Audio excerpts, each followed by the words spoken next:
আসসালামু আলাইকুম। আপনারা দেখছেন সিবিএন টিভি ইউএসএ সংবাদ বুলেটিন। সঙ্গে আছি আমি আইনাল হক। শুরুতেই এসেনশিয়াল হোম কেয়ার সংবাদ শিরোনাম।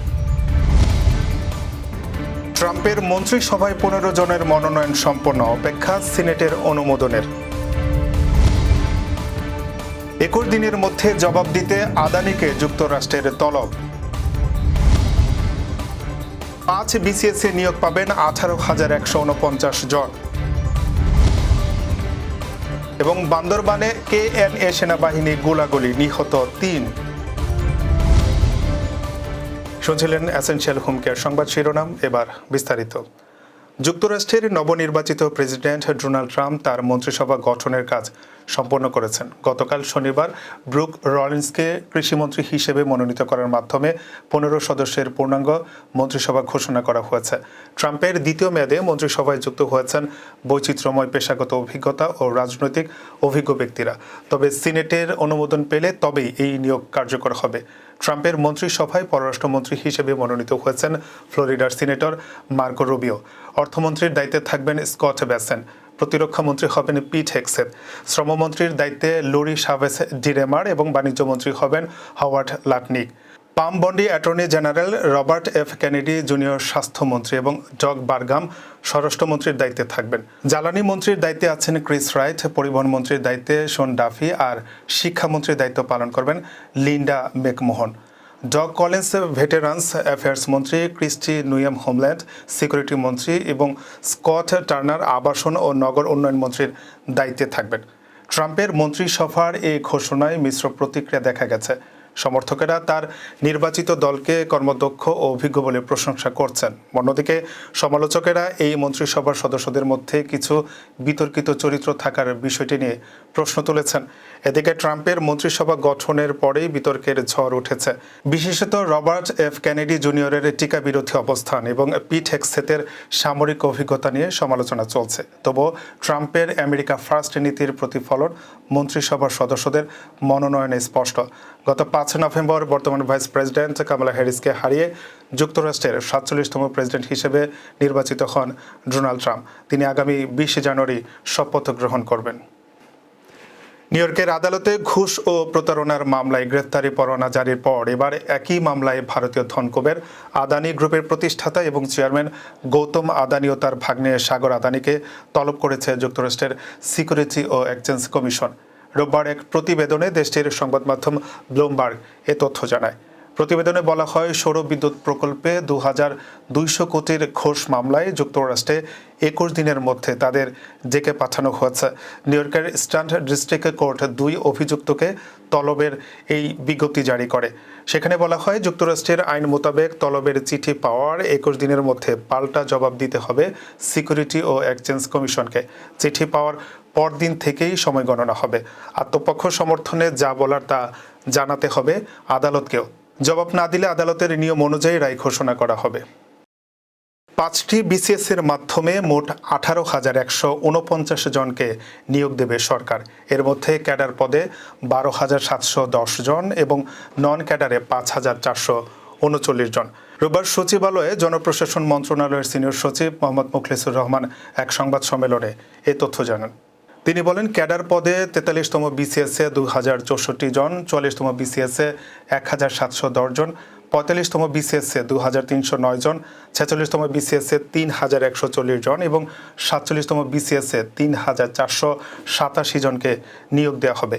এছাড়া নন ক্যাডার পদে 43তম বিসিএস থেকে 642 জন, 44তম বিসিএসের 1,791 জন, 45তম বিসিএসে 1,570 জন, 46তম বিসিএসে 1,111 জন, 47তম বিসিএসে 325 জন ক্যাডার ও নন ক্যাডার পদে 18,149 জনকে নিয়োগ দেওয়া হবে। বান্দরবানের রুমা উপজেলায় পাহাড়ের গহীন জঙ্গলে সেনাবাহিনীর সঙ্গে সশস্ত্র সংগঠন কুকি চিন ন্যাশনাল আর্মির গোলাগুলি হয়েছে। এ সময় বন্দুকযুদ্ধে কেএনএর 3 সদস্যের মৃত্যু হয়েছে। বিষয়টি নিশ্চিত করেছেন আন্তঃবাহিনী জনসংযোগ পরিদপ্তরের সহকারী পরিচালক রাশেদুল ইসলাম খান। আইনশৃঙ্খলা বাহিনী জানায়, রুমা উপজেলার মুন্নমপাড়া পাহাড়ের অদূরে জঙ্গলে পাহাড়ের সশস্ত্র সংগঠন কুকি চিন ন্যাশনাল আর্মিদের একটি গোপন আস্তানায় অভিযান চালায় সেনাবাহিনী। অভিযানে সেনাবাহিনীর উপস্থিতি টের পেয়ে গুলি ছুড়ে অস্ত্রধারী সন্ত্রাসীরা।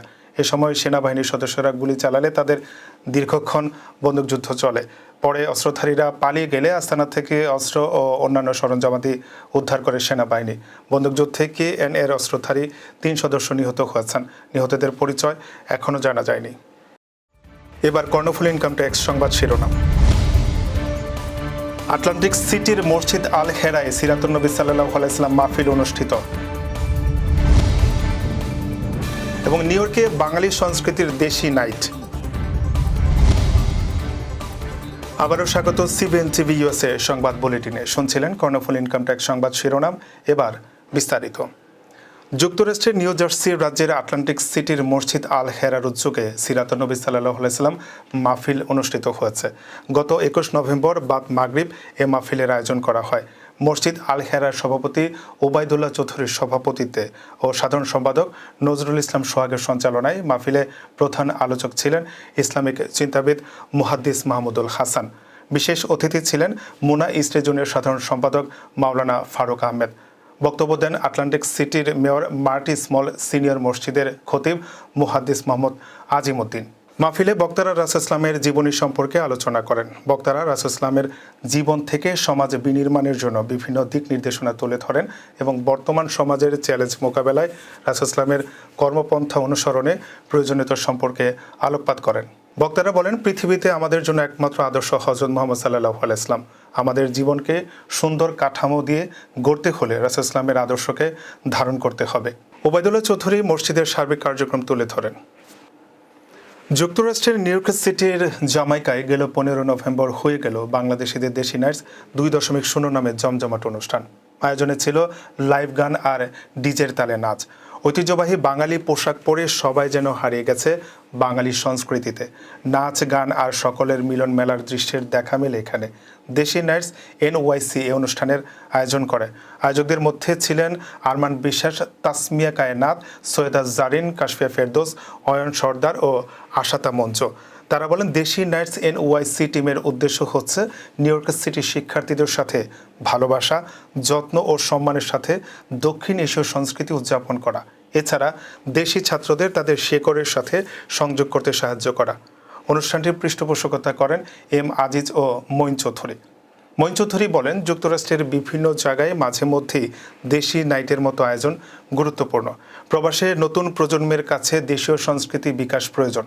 সকলের সাথে থাকতে পেরে ভালো লাগছে।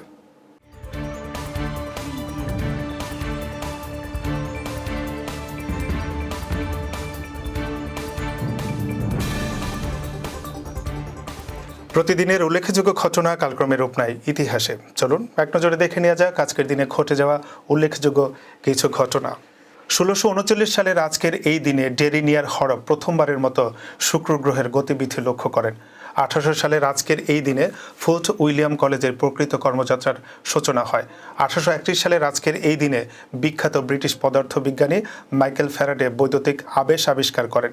1.5 বছরাধিকাল ধরে সংসদ বয়কট আন্দোলনের প্রেক্ষাপটে বাংলাদেশের 5ম জাতীয় সংসদ ভেঙে দেওয়া হয় 1995 সালের আজকের এই দিনে।